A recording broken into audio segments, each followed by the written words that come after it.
सवाल है कि सिद्ध पुरुष को कैसे जाना जाए, पहचाने कि सिद्ध पुरुष को कैसे पहचाना जाए। सच तो यह है कि उसके लिए पात्रता लगती है कि तुम सिद्ध पुरुष को पहचान। सवाल यह है कि क्या तुम्हारी उतनी पात्रता है कि तुम सिद्ध पुरुष को पहचान सकते हो, या हर वो इंसान जो खुद को धार्मिकता की ओर अग्रसर बताता है, हर वो इंसान जो खुद को धार्मिक बताता है, उसको तुम सिद्ध समझ लेते हो। क्योंकि समाज में ऐसे बहुत से लोग हैं जो अपने कपड़ों को बदलकर खुद को धार्मिक समझे बैठे। तो इसका क्या यह मतलब हुआ कि वो धार्मिक हुए? क्या इसका यह मतलब हुआ कि वो अपने भीतर से शांत? क्या इसका यह मतलब हुआ कि सच में उनके जीवन में कुछ घटित हुआ है या नहीं? तो सवाल गलत है। ऐसी कोई मापदंड नहीं है कि जिससे तुम ये पहचान पाओ कि सिद्ध पुरुष को कैसे पहचाने। गीता में कृष्ण ने कहा कि जो सम्यकता से जिए वो योगी।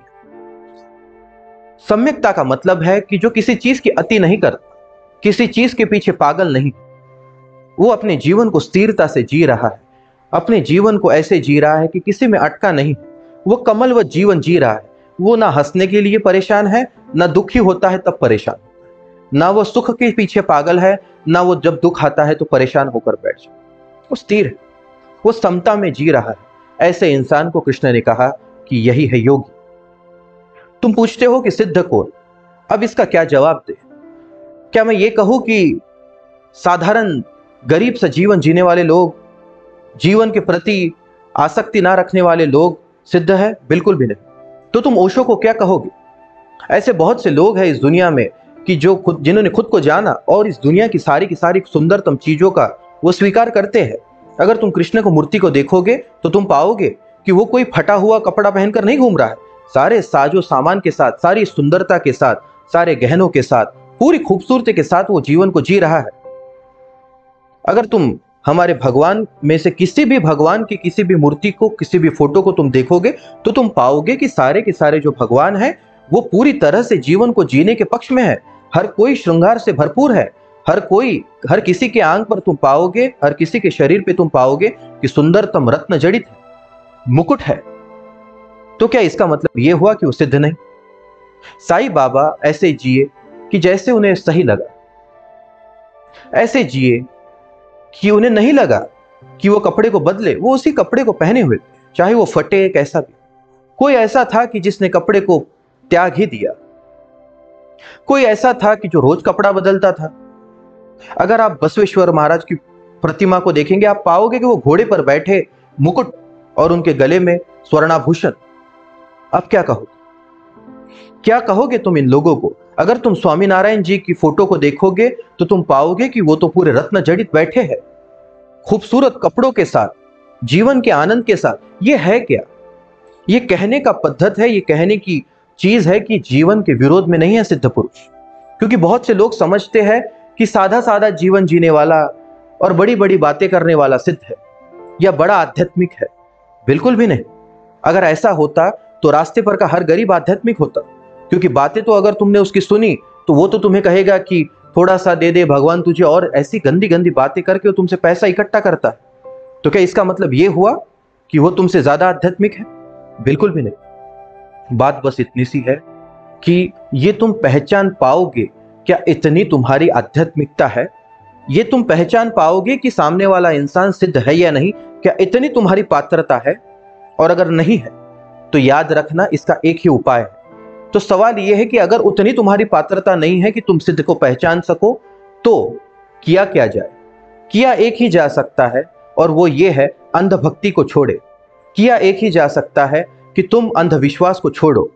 कोई भगवा डाले हुए है, कोई सफेद कपड़ा डाले हुए है, कोई खुद को धार्मिक बता रहा है, तुम उसके पीछे पागल मत हो जाना।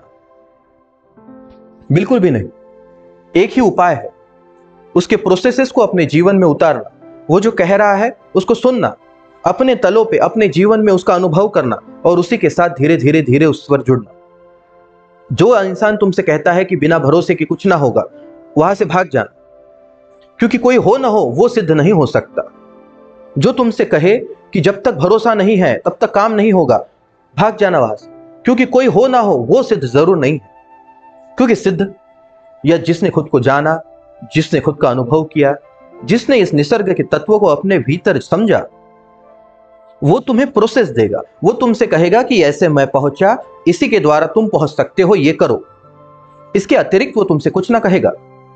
और जिसने तुमसे कहा कि मुझ पे भरोसा करो, ये करो, वो करो, भाग जाना। क्योंकि फिलहाल के हिसाब से, अभी के हिसाब से तुम पाओगे कि अध्यात्म पर भरोसा करने वाले लोग कम बचे। तुम पाओगे कि बहुत से लोगों के कारण ऐसा हुआ कि आध्यात्मिक लोगों को देखने की नजर अब लोगों की बदल चुकी। क्या ये सही है या गलत, इस पर हम नहीं आएंगे। सवाल यह है कि हम इससे कैसे बचे, और बचे वैज्ञानिकता के साथ। वैज्ञानिक आचरण के साथ ही हम आध्यात्म को बचा सकते हैं। और वैज्ञानिक आचरण क्या है? वो ये है कि जब तक मैं अपने भीतर भरोसा ना पैदा कर लूं, जब तक मुझे अनुभव ना हो जाए, तब तक मैं नहीं मानूंगा।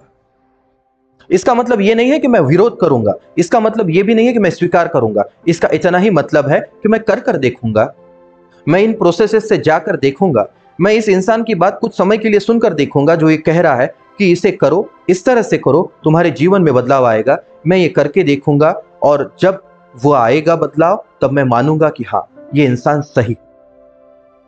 इतनी वैज्ञानिकता के साथ अगर तुम अपने जीवन में जाओगे, तो ही आध्यात्म तुम्हारे जीवन में कुछ काम भी कर पाएगा।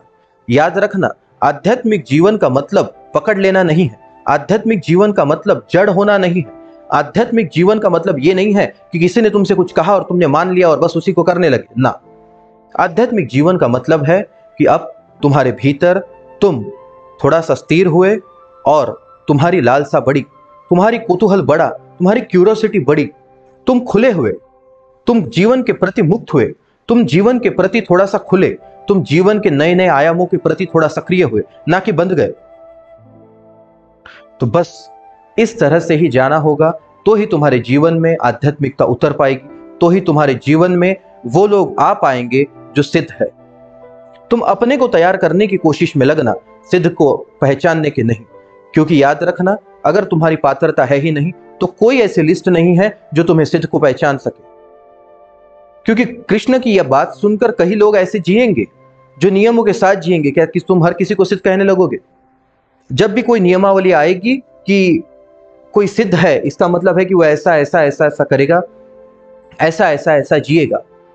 तो जो नाटकी है, जो बंदा बैठा ही है इसकी नकल करने के लिए, तो उसको नकल कर लेगा अपने जीवन में, कहेगा कि देखो कृष्ण ने ये कहा था, मैं ऐसे जी रहा हूं, देखो मैं धार्मिक। और ऐसा ही हुआ है। तो मैं तुम्हें एक नई व्याख्या नहीं देना चाहता, मैं बस तुमसे कहना चाहता हूं कि एक, तुम पात्र बनो, और दो, अगर तुम पात्र इस वक्त नहीं हो और तुम किसी के पास हो या किसी को ढूंढ रहे हो, तो किसी को कर देखना। किसी की एक्सरसाइजेज जो है, किसी के जो मेडिटेशन पैटर्न्स है, या किसी के मंत्र जाप है, या किसी की साधनाएं हैं, उसके पास जाकर उससे पूछ कर देखना। और अगर तुम्हारे जीवन में वो खुलापन आए, जीवन के प्रति सकारात्मकता से तुम भरो, जीवन के प्रति तुम आनंद से भरो, तो समझना कि तुम सही इंसान के पास हो। और याद रखना, ये समझने के बाद भी अपने भीतर को थोड़ा सा एक्टिवेट ही रखना। मैं शक करने के लिए नहीं कह रहा हूं, मैं कह रहा हूं कि हमेशा क्यूरियस रहना, तो ही तुम कहीं पहुंच पाओ। इतने के साथ ही हम इस सवाल पे रुके।